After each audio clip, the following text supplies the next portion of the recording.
Hello and welcome to the Premier Group podcast, episode number 108. Today there's a sense of mourning as Tipperary exited the All-Ireland Championships at the hands of our old foes Galway, making it three championship defeats in a row against Galway. Some of the lads here last week were in buoyant mood, predicting all sorts of win for Tipperary. Colm, I'm going to go to you first to pick over the bones of this narrow 2-point defeat, I suppose, 120 to 118. But some people are saying that it felt like a much heavier defeat. Yeah, Kevin, I think one of the first things somebody said to me after the game was that it was a 2-point hammering, and I thought it summed it up. I thought it summed it up very well, to be honest with you. I mean, look, I've said before on here, and a little bit tongue in cheek maybe, but when Tipp lose a championship game, it's like a death.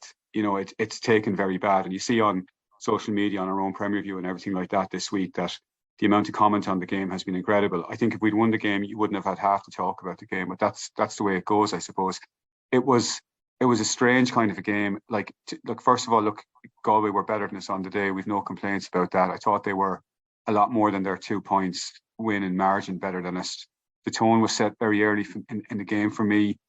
Right from the throw-in, I think it was Conor Stakelin missed an early pick-up, fumbled. Galway got it into their hands and drove on from there with it. And actually, looking back on the game, the first 20 minutes, we weren't too bad. Neither team was setting the world on fire. But then it was kind of between around the 25th minute up to about 10 minutes into the second half, we really lost our way. We had some terrible wides, some strange decision making, let's put it like that. And then Galway got a goal that was coming from a long way out. Rhys Shelley had made 2 great saves in the first half, and then there was, Carl Barrett made a mistake initially for the goal, and then Michael Breen compounded the error, and then Galway were in. And to be fair to the lads, they did come back. We came back. We were only it's a testament, I think, to the spirit in the team, and to maybe to some of Galway's inadequacies that people seem to want to forget in their glee of Tipp losing at the weekend. But I mean, Galway were only a point up heading down the stretch. They couldn't put us away, and even the fact that we had a free in the end, which nothing came out of. But I mean, if we'd managed to manufacture a goal out of that, we'd have won the game. So look, it's as I said, it's very, very disappointing when we lose a game. I'm not going to come on here and say anything else, talk about anything else. It is very, very disappointing. There's a few things, and I know Stephen and Sean will probably take up on this in a few minutes. Just a couple of things that really need to be mentioned, I suppose. First of all, our tactics, particularly in the first half, and I think it didn't change a whole lot in the second half either. This aimless high balls that were being driven into a forward line that were heavily outnumbered at the back. I couldn't, for the life of me, understand why a change wasn't made quicker there. It was very frustrating to see the ball tailing out wide over the end line, or even at best that, I said to my uncle beside me, there was 60-40, 70-30 balls going into our forward line. I just think that's not giving our forwards a chance. The second thing, I suppose, was the puck out strategy. And I know, Kevin, we've spoken about this on the podcast before. We identified it after the Waterford game as a kind of a strange means of restarting. And I thought it was, I thought it was crazy to be giving up the puck out. Galway had very often 2 men back free, or 2 men free receiving the puck out. They were able to bring the ball up to the 65 almost unchallenged and launch attacks. So I thought that was very strange. Whether or not we were so afraid that we were going to concede goals, whether or not we just don't trust our full back line and we have to set men back, I'm not sure. But it's not a tactic that I like. It's not a tactic I'm comfortable with. I don't think the players are comfortable with it. Some of the decision making in the second half was a bit strange as well. We looked very programmed when there wasn't somebody coming off the shoulder. We seemed to panic in possession. A couple of times I was screaming like there was a shot on from 65, 70 yards out. Inter-county hurlers popped those balls over the bar, and when the lads didn't have someone coming off the shoulder to give the hand pass to, they seemed to freeze. So, I could talk about some of this stuff all night. I don't want to. The lads will have plenty more intelligent things than I will to say about it. But they're just some of the thoughts that have been flooding through my head since Saturday, Kevin. Yeah, and I suppose you mentioned the word freeze there, and I think is that the best way. I've seen our first half performance likened to the no-show against Waterford. And Sean, I suppose we never really got out of the traps. I know we went 3 points each early days, but then Galway took over, and it was just seemed the whole malaise. And it's the second time that that's happened in Championship this year. It's just hard one to put your finger on why exactly it happens. And I suppose why were we so poor overall on Saturday? Yeah, it was that kind of frustrating. I call them unforced errors, simple errors. Like they look like a team going out first time together there at times. There's players getting the ball heading towards goal and they don't like to even go for goal. The time did it, Shame did it, Colm in the second half. It looked like they didn't know what to do with it at times, looked lost, got done for over carrying. But it was just frustrating to watch. And still it was a 2-point game. This is where I can fathom, like you see in the paper there, Tipp humiliated, lost by last puck, and the last puck in, not came because Tipp looked like Summed up the game, didn't it, that last free in? Yeah, like and Jack Ryan there to go in and the ball, like big lad inside, like came and nothing anyway. Like then that's another story. But like these lads we mentioned, that's when we say that we needed Jake step up and Mark Keogh, like and like. But then with the ball going in high, the Shame in the first half, I was sitting just behind, say near the Mackie stand there, and like. Gro Connor was warming up there most of the game, lads. I thought Shane was off early, stayed on, thought he's off again, stayed on. Like, I don't know whether moves are made fast enough, whether the players that they get a touch and they got back into the game, I think the game is still there to win and will win it away easy. But like, just frustrating, this anger more than that as well, I think. Just losing by that was a 9 points. On the forwards in particular, Sean, I suppose look, hindsight is 2020, but we did flag it up on the preview pod as well as with some dodgy predictions that we probably all saw Shamey as a finisher. We didn't like using the term sub or that, but I don't think that worked in there. Yeah, well, like you switched it up then quickly. You got one ball there in the corner and went to go. You just switch up and go with it. Bring on Joe Connor, change your game plan. Hit the ball low into Mark Keogh and Jake. Let them take the ball on. Like. We had 9 or 10 points scored after 50 minutes, is it? That was 7 and a half time.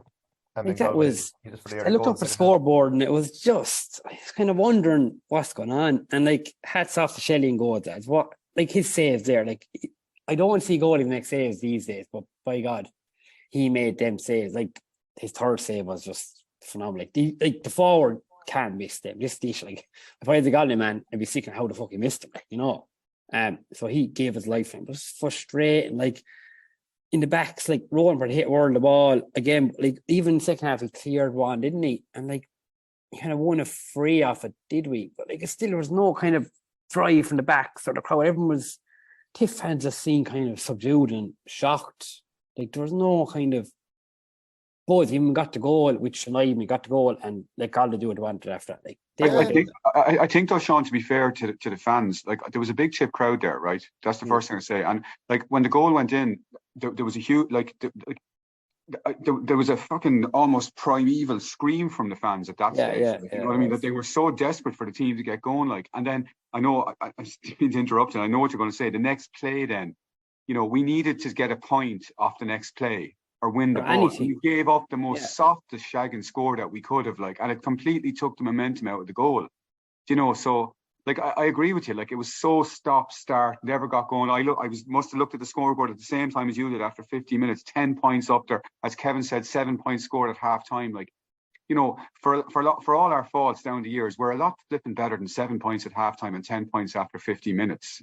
So still in with a chance at that. Still in with a chance, yeah. You can see the frustration from you both. I think because if you came in here like last Friday and said, right, Galway are going to score 120, you would have taken your hand, for Tipp to hold Galway to 120 or that, just turn up anyway and we have this. And Stephen, I just bring you in, it's just, I suppose that's where a lot of the frustration is coming from. Because, I don't think Galway are that good. I fancy Limerick to go out and beat them handsomely, this could be caught on the podcast next week. Be careful there. Link that there in the edit, lads. Hopefully, are we getting commission? It's extremely frustrating, and we're hearing a lot of how bad Tipp were, and look, they were terrible. But the frustrating part about the whole lot is, as terrible as we were, we could have robbed a win there. With a bit more cut, with a bit more belief, we could have robbed a win as bad as we were. And that's the frustrating thing. It's a what if. Could you imagine coming from the year we've had last year to now be getting ready for an All-Ireland semi-final? We just didn't turn up at the day. And I'm reading a lot of comments on Premier View, and it seems to be, you have one side of the divide, they want to blame the players. The other side of the divide, they want to blame the manager. the managers, and I think it's much more than that. I think obviously it's a collective because it's a team. You know what I mean? I think Liam got a few things wrong. Players got a few things wrong. Like, no matter what the manager does on a training field, or no matter what tactics he take out, he can't control if a player fumbles a ball or if a player picks the wrong option. You know, we seem to hit the same sort of wide throughout the game. You know, big long Hail Mary that tailed off with the wind. You know, we never readjusted ourselves. Everything from the get-go. Like, we're in an All-Ireland quarter-final, and it didn't look like there was any passion, any fire. Didn't look like we were ready for a row. You know, as confident as I was going into the game, I really thought we'd perform. But after the game, and when you watch the game and you witness it in front of you, you'd be thinking to yourselves, if a small row broke out, would the Tipp lads get involved? Because we were so soft at the weekend. There was, like, compared to Stephen, as even we thought, like, we thought wouldn't happen, wasn't it? It was just so flat. Yeah, and he said not to let them their half backs and clear a ball in. Sherman in there could have picked me out in the stand at times. You know, it's so much the ball. And that's the frustrating bit as well. Then when it comes to the tactics, like, we talk about tactics, and look, you have to have a plan B, and there has to be a certain element of your own discussion within the team of, you know, like Conor Whelan, what do we do with him, and, you know, what do we do with the delivery in. But first and foremost, we have to figure out our game plan, which I thought up until the end, the final whistle of the Limerick game, I thought we were after coming on a great game plan, a great tactic, because we worked the ball brilliantly through the lines under immense pressure, especially against Limerick. And I thought, you know what, we can play hurling at the highest level, at the highest intensity, and we know what we're doing. Against Waterford, we completely moved away from that. I'm not even going to count the Offaly game. They're crap. And against Galway, we were nowhere to be seen from all the stuff we were building throughout the year. And that's the frustrating bit. We seem to totally revolve our game plan around what Galway are going to do, when it should be the opposite way. We should have one or two things in place for them, but first and foremost, we put our stamp on a game. We drive that home, and if we have to revert to plan B, then we revert to plan B. But, you know, it was such a disappointing day all around. Management got it wrong, players got it wrong, and, you know, I'm trying to figure out, you know, you put your finger on what happened, why it happened, why lads were picked, and, you know, just this shamey example. We said it beforehand that he probably won't start Road O'Connor to come in there and start. Like. But the reaction of all the rest of them, I won't say I'd give Noel and Shamey a free pass and Bonamar and Bonner wasn't playing, but these lads have carried the weight of responsibility for Tipperary for so long, and they've been doing it. The next group of players, are they mentally ready to do what they did against Limerick every single game? There was an All-Ireland semi-final at stake, and mentally we never turned up. Now, we can talk about tactics. We could talk about, you know, a little fumble, you know, but the bread and butter of working your socks off, what made Bonamar so great, wasn't there. Just was nowhere to be seen from anyone. And that's, you know, that stung, you know, and I think going forward, I suppose we talk about Bonamar and the strengths he brings to us. Maybe now we have to stop. Maybe now we can't tolerate. We have to stop tolerating lads who are great hurlers but not great workers.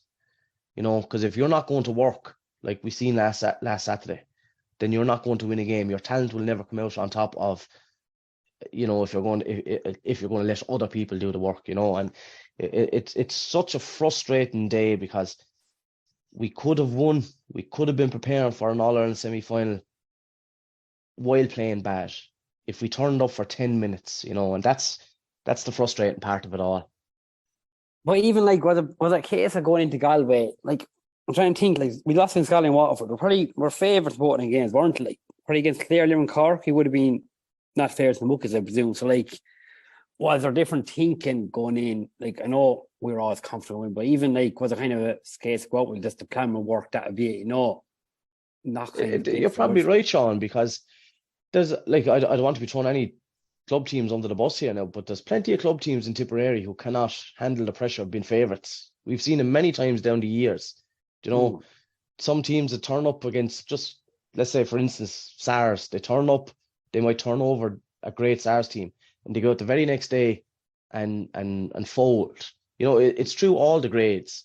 You know, you'd see teams. Look, my own club have struggled at times for being favourites. You know, sometimes we revel in this underdog siege mentality crap that we need everyone else thinking that the other team is way better, and then we put in performance.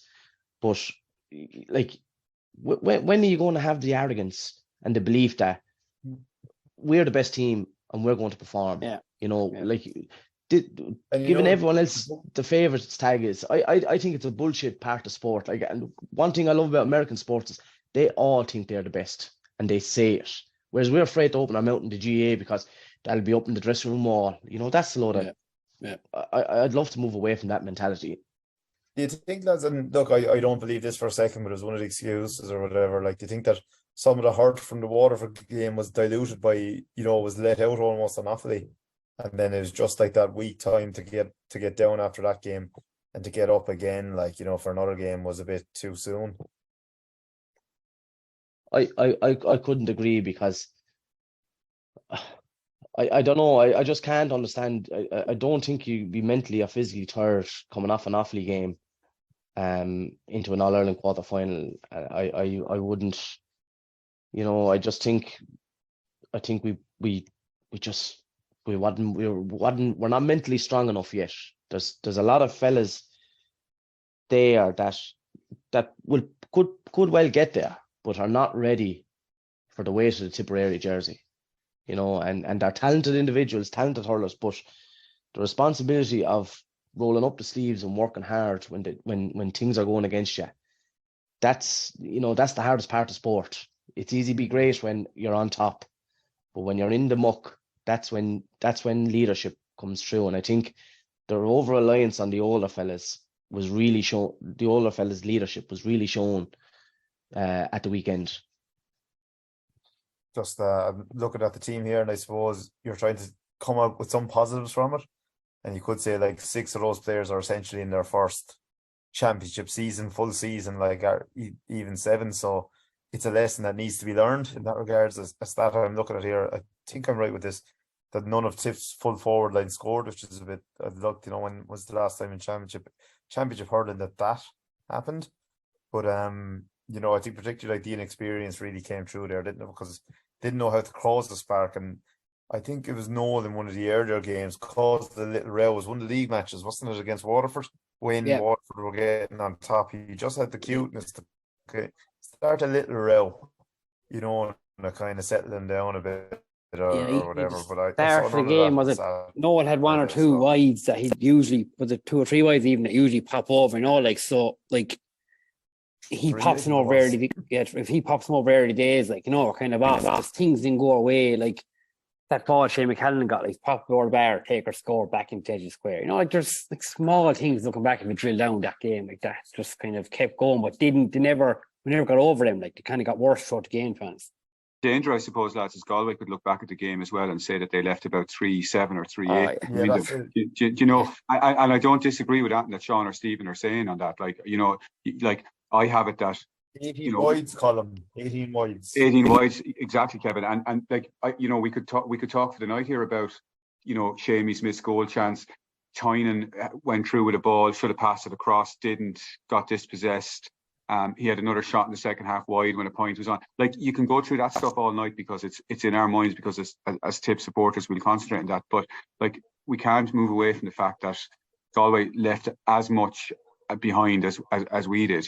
And just on your own point, Kevin, I have it at 7 lads made their championship debut this year. I'm thinking Shelley, Tynan, O'Mara, Connolly, O'Connor, Johnny Ryan, Shawnee Ryan. And even for Michael Breen, it was a new position for him in inter-county hurling. So if you want to talk about positives, there is a few positives there. But like, for me, it was just a really almost tame way to go out with the championship. Like, and I think Sean said it there, that free at the end kind of encapsulated everything. Like, you know, long ball driven down into the full forward line. Galway man goes up, doesn't even win the ball cleanly. Ball comes down and still no tip man around him to go and get that ball. It was just so disappointing. Compare that to Kilkenny, like the ball they launched and got the goal. They were hassling the Galway backs, you know. They were just all over them, like, you know, and eventually won the ball and got the goal. Like, there's none of that. Like, it's clear clearance. It's pretty 10-on-5. Galway pretty double amount of men in the box there, like, you know. Yeah, it was never on then. Like. I think as well, like, and again, you know, people are going to say that I'm looking for excuses, and I'm not. I'm just trying to be bloody realistic about this. Like, Carl Barrett was injured in the lead up to the game. You know, had probably his poorest game in a Tipp jersey that I can remember on Saturday night. Okay. Ford has been, you know, out for a while as well, came back against Offaly, but, you know, has been injured, has probably missed a bit. You know, didn't affect the game the way we would have liked. There was somebody else as well in my mind as well who was only back and I didn't think had a great out on Saturday. It's gone from me now, but there was somebody else there as well who I just thought didn't look as good as normal. You know, so I think, long-winded way of saying as usual, injuries have probably caught up with us a little bit. And when you looked at the bench, lads, I don't know about you guys, but when I was looking there in the start of the second half, who can change this around? Nobody was jumping out at me. Like, I just wasn't sure about any of them that were coming in. And Conor Bowe, guy who I've talked up on the pod a bit this year, came in, didn't really make much of an impact either, you know, which was disappointing. Now, I know John McGrath got the goal, but, you know, a couple of times I saw John going for the ball. He just doesn't have the pace for it, lads. You know, I just think, you know, we'll just have to move on for that. And in fairness to Cal was very honest afterwards, I thought, in his interviews. I think he accepts that he's going to have to really put his own stamp on this team now, and he's going to have to go to the club championship and find a few new players. You know, he's going to have to learn. I think management will have to learn from this year as well, because they've made mistakes, you know, and I'm not here, like, who the hell am I at the end of the day? You know, like to be criticising Liam Cahill, but at the end of the day, I think we have to be honest and say that there was mistakes made throughout the year, and particularly in the Waterford game, and more specifically on Saturday night, when, as the lads have alluded to earlier on, like, it was an All-Ireland quarter-final, everything was on the line. You know, everything was on the line. Can management and players look each other in the eye and say that they, you know, if they could replay that game again, I think they would, and they do things a lot differently. Absolutely, and I suppose at the end of this year, like, is it Stephen, is it a glass half full year for you? Do you know, like, let's park the disappointment of the Galway game. I said before the Waterford game that if we went out, remember we were on about if we didn't win by a certain amount and the other game was a draw, I said it would have been an unmitigating disaster.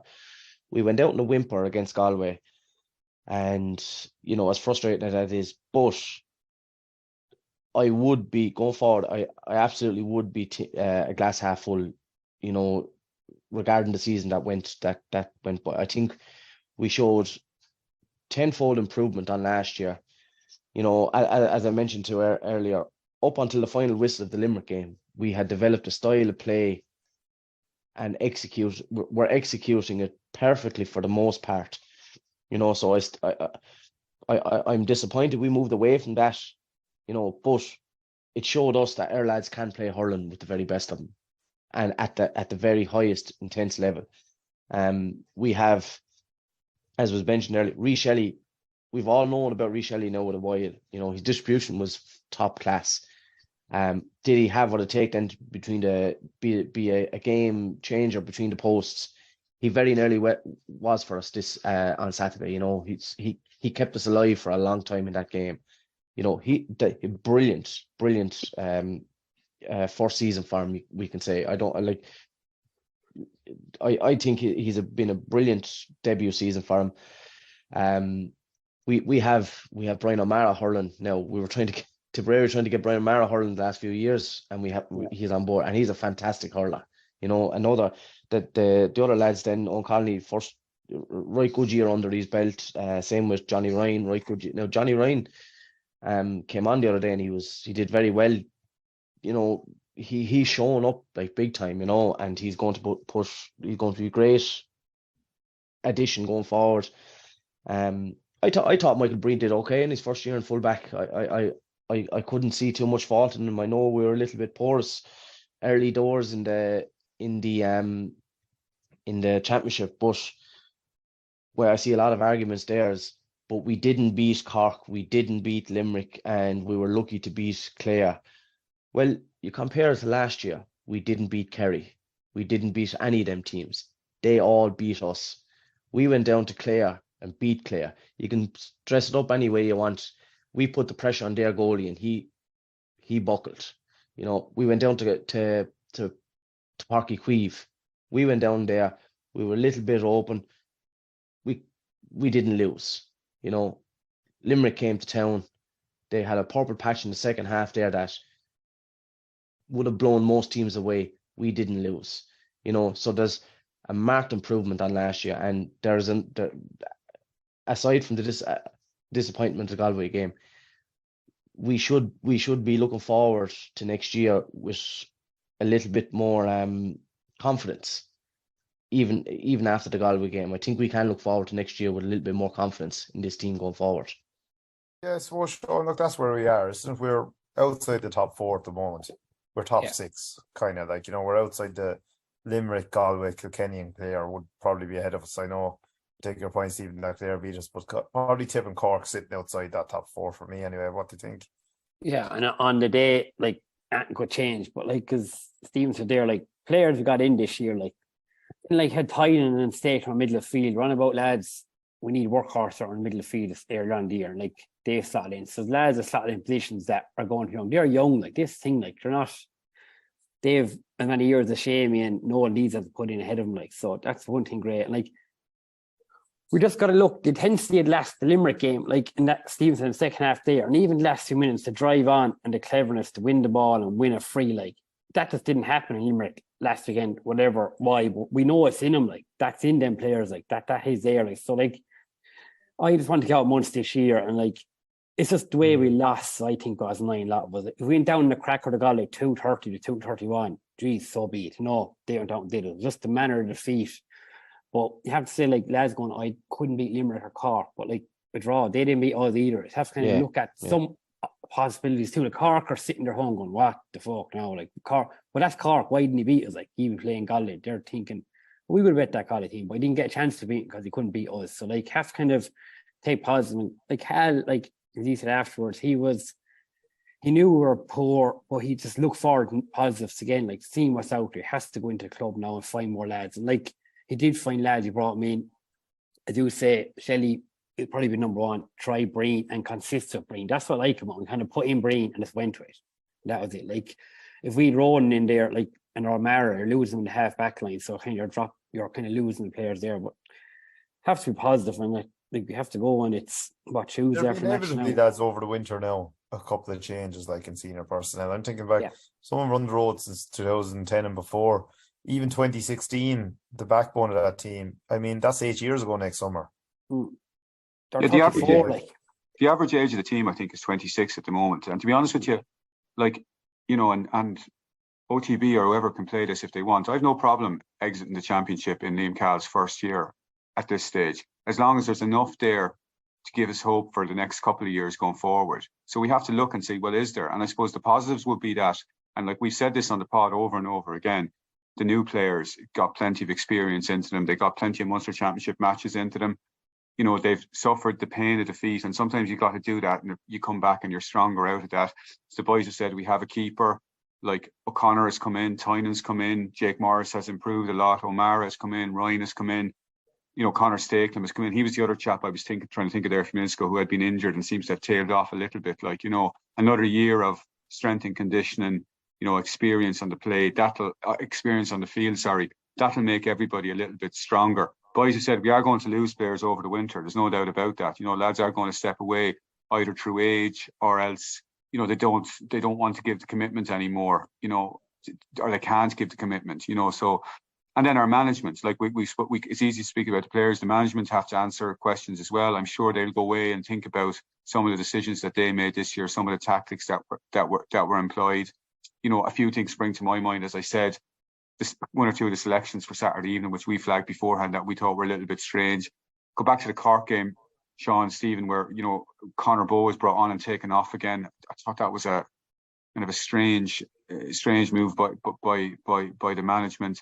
And maybe, you know, maybe it's a bit simplistic, but maybe we need to bring somebody in to have a look at the mental side of things. I know when that Caroline Corrider was in before, you know, she seemed to have a big effect on the players, and everybody seemed to seem to sing our praises afterwards. So maybe the mental side of the game needs to be looked at as well. But look, I'll make no apologies for, as supporters, for tipping us to win last Saturday night. I'd stand by that, and if we were to play them again next Saturday night, I'd still tip to win again. Why wouldn't we? As supporters, we have to have faith in our team and support our teams, and we shouldn't have to apologise for that to anybody. And actually, one of the most pathetic things in the aftermath of the game is the glee that other counties seem to take when we're beaten. It's absolutely bloody pathetic. You're getting talking down to from counties who haven't even reached double figures in All Irelands yet. They won one every 50 years, and they're telling us about hurling. In fact, I'll say this right now: I'm not engaging with anybody from any county who hasn't got into double figures in All Irelands going forward, because your opinion doesn't matter to me. And for somebody, a friend of the pod, James Cahill, to say last week that hurling doesn't matter. Any hurling played more than 30 years ago doesn't matter. Just shows what an ignoramus, the guy is. I don't know if he, I've so little respect for that sort of shit talk that I don't know whether he's been serious or not, but I suspect he probably is serious from some of the other stuff I've heard coming out of him. And I'll finish on this. Tipp will be back. Don't you worry, we'll be back. Well said, Colm. Fair play. I think they cancel. You're not getting your OTB shirt in the post, I'd say, now your T-shirt. But no, it is. Look, that's why you enjoy going to Croke Park. You enjoy getting to Croke Park, because I suppose we were spoiled maybe just pre-COVID, obviously culminating 29 win. But we were there nearly every year for a decade. And it all when other counties, I won't mention the name, but a prominent Clare hurler, who's probably the best Clare hurler, one of his family members was sitting over to left of us, and what he did roar about Tipp, the abuse he gave, was scandalous. So that's a clear man towards Tipp lads, for Galway. So yeah. I just on the Tipp lads sitting to me going, is that who that is? And then when someone said, oh, that's so bad, we're like, oh my God, the behaviour, it was for anti-Tipp to a core, didn't bother us, but Jesus Christ, cop on, who we are. But I think that's where we are as Tipp, though. Every can you clear a hurling county? Yeah, every hurling county, every county that consider themselves a hurling county, they hate Tipperary. We're surrounded by them all. If Kilkenny hate Tipperary, they showed what they thought of Tipperary when Mark Harbour went off injured in Nolan Park. Offaly, they're basically Kilkenny.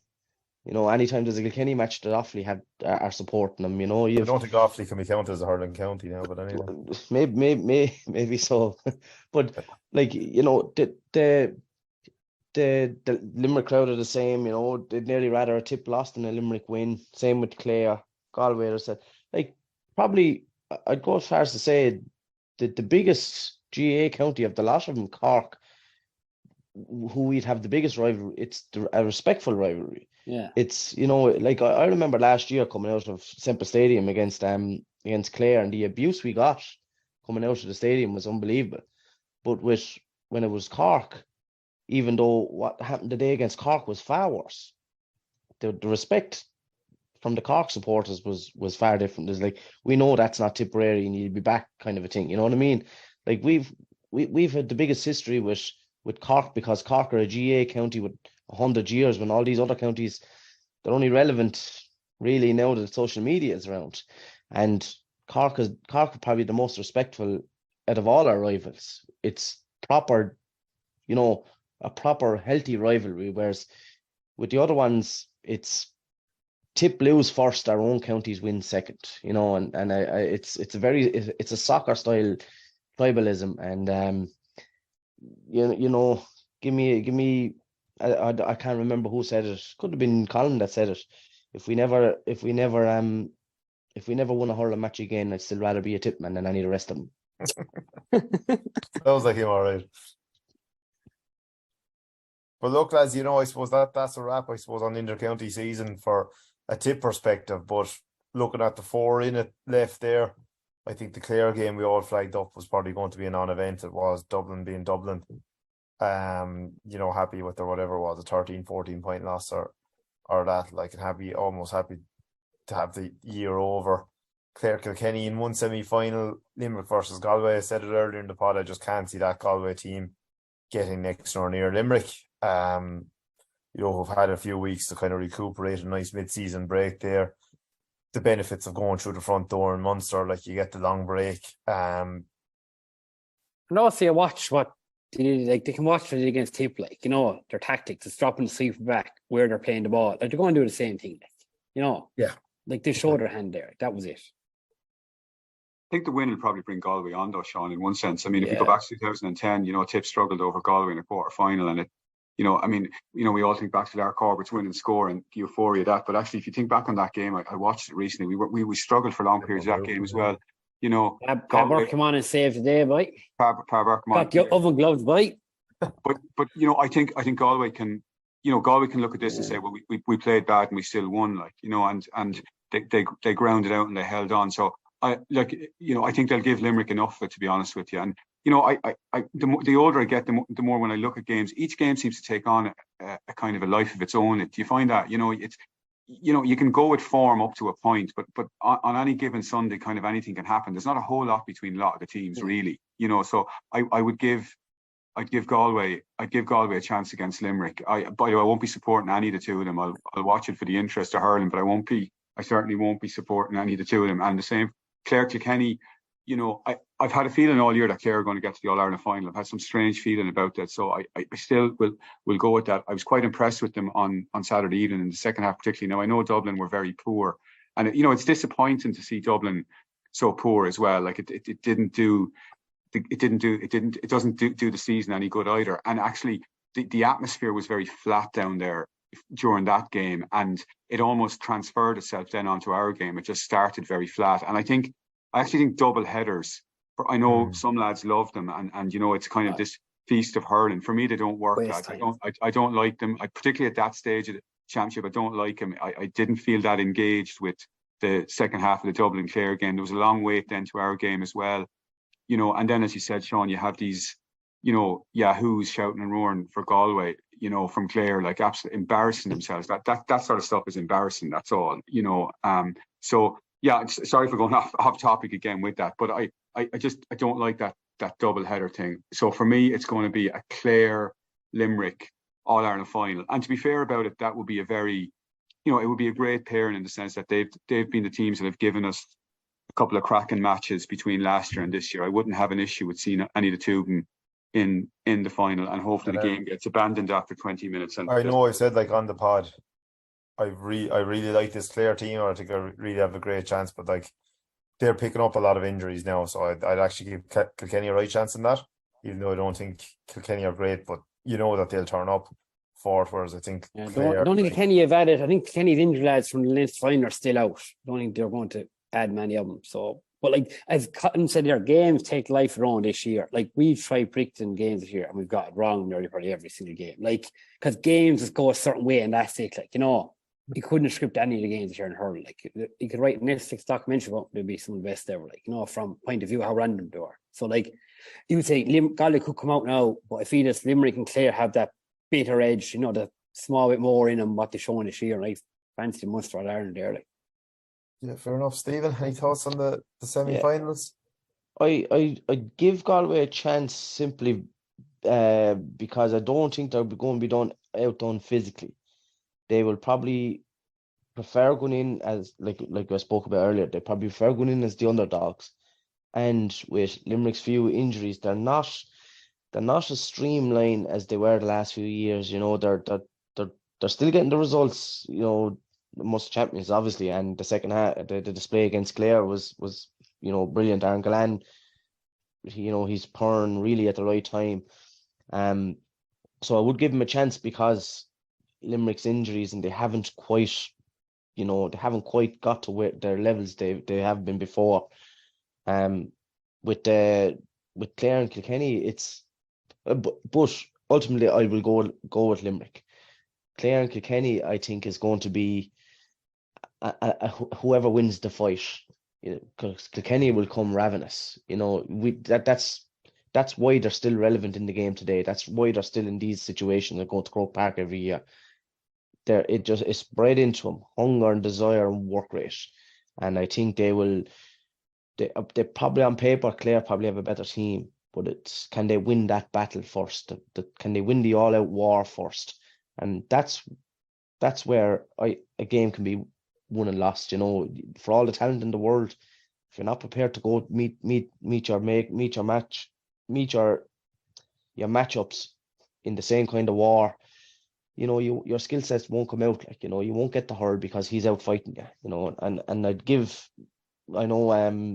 I know the Kilkenny lad, the Ballyhale lad, he's sorry, I can't think of his name now. He long-term injury, he was a massive hurler for him.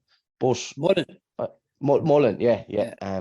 But I think TJ with a late start to the year, the longer Kilkenny go in, the more important he'll become to him. And I think TJ could have a big day this weekend in the semi-final, and it all depends on what job they do on Tony Kelly as well. So I'm going to side. You're veering towards Kilkenny, but it sounds like there. I'm going to side with Kilkenny. Now, with that all said, because of where I'm located, I'd rather see Galway win the All Ireland out of any of the three of them. The few North boys won't like that if I had to pick one. Yeah, jeez, I just couldn't see Galway win. I can't see Galway, as you said, beating Limerick. I think they might match them in a shite game for 15 minutes or so. But the minute they have to show a bit of balls, they'll come up short. Against a team that actually has turned up to play him. Clare, like as I said, that's the definition of a 50-50 game. I'll sit in the fence for that one now. Anyway, lads, that's the end of the inter-county stuff. The South are out of the blocks with their half their club championships played already, but I think that's for another day. We'll have another club preview. Good to see the West and the North and the Mid have structured fixture plans out, plenty of games on now with the divisions all lined up over the next few weeks. Like, so plenty of action there.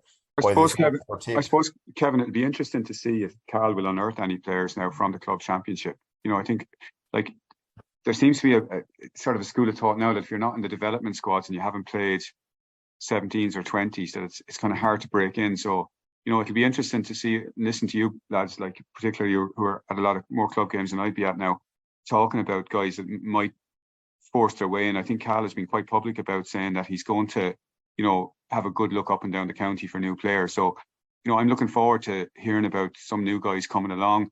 Like our under-20s were disappointing this year, I think it's fair to say. I'm not sure if there's too many that are going to come off of that. And, you know, I've made sort of impassioned pleas on here before about, you know, the state of our 20s and 17s this year, particularly, that I was just disappointed with them. I think, you know, the definition of madness is doing the same thing over and over again. So we need some new players next year, and hopefully the club championship will unearth a few. But I'd be interested in your thoughts going, you know, for the rest of the year now, on whether you've seen any lads when you're at games, or, you know, I get the feeling at the moment that almost the best 30 lads, with the exception of one or two who've been spoken about ad nauseum, you know, the Jerome Cals of this world, I have a feeling the best 30 are probably in with Cal at the moment. So it will be interesting to see if anyone else is unearthed now. I think it's interesting how the 20s go at club. Like, you know, there's some lads that are Liam in life, but like a few of them that just didn't perform at 20 that we're expecting will they go out in the club now and be a dominant maybe centre forward or wing forward and put their hand up? Like, that's what I want to see as well. Like, but you need to be dominant, I think, at the clubs, don't you? You have to be. Absolutely. Yeah, you do. So yeah, look, it's a sad way to end it. We were hoping we'd have a live pod, I think, from the Burlington Hotel. I better cancel that room, Jesus. You better cancel that room, Sean. Yeah, you better cancel that room. But look, you know, I think it's important, lads, you know, whether anyone is listening to us, loads are listening to us, or no one is listening to us, just to acknowledge the effort that the players have put in and the management. You know, it's been a roller coaster year following them, but it's a great year. And it was me, Stephen, that said that I'll always be a proud Tipperary man. I'll support Tipperary till the day I die, and we'll be back. You can fucking quote me on that. Absolutely, yeah. Big thank you for all the memories, all the good memories, all the tight games and stuff that the players and management give us. And hopefully, look, many more to come. We're in year one, or we've just had year one of hopefully be at least a 3-year kind of setup. So, no, fair play to all the lads involved. Right, lads, and thank you for all your input. Thanks, lads. Thanks. Bye.